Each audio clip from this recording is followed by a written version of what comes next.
Кечиресиңер, бул мыйзамга тиешеси жок, бирок мен өзүмө бир кызыктуу суроо да. Мисалы, кээ бир жерде камера турат, жол эрежелерин бузуу боюнча да. Камера турат, камеранын артынан патруль жүрүп калыптыр азырчы. Машина жана жогорку скорость менен кетип барат деп камерага да түшүп калды. Анын артынан патруль да келип туруп, ордунан штрафын алып кетип атат да.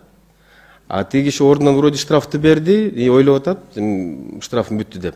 А бирок бир 10-15 күндөн кийин артынан уже почтага тигил камерадан превышение келген болуп калып атат да.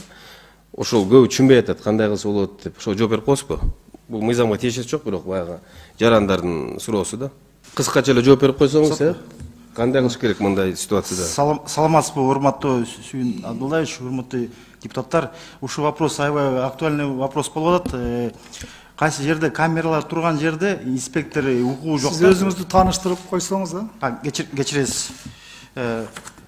Кыргыз Республикасынын ИИМдин ЖККБнын мониторинг борборунун укук коргоо бөлүмүнүн башчысы милиция полковник Алдымов Белек. Ушу кайсы жерде камералар турган жерде инспекторлор азыркы шаарда в основном жанагы УПСМдин сотрудниктери иштейт. Алар эмени протокол түзгөндө шарты жок да, болбойт аларга. Если ушундай моменттер болуп калса, бизде центр мониторингде эми өз комиссиябыз бар. Ошо комиссиябызга арыз жазып, анан ошо эмелерди анулировать этебиз.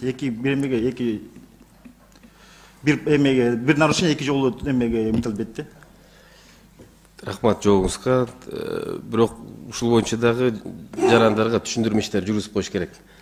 Мен да түшүнгөн жокмун да, мисалы. Мага кат келди, убагында төлөбөй койсоң сотко кетип калат экен, сот менен жүргөнгө азыр өзүңөр билесиңер. Убакыттын баасы алтындан да кымбат да. Так, мыйзам долбоорун толугу колдойбуз.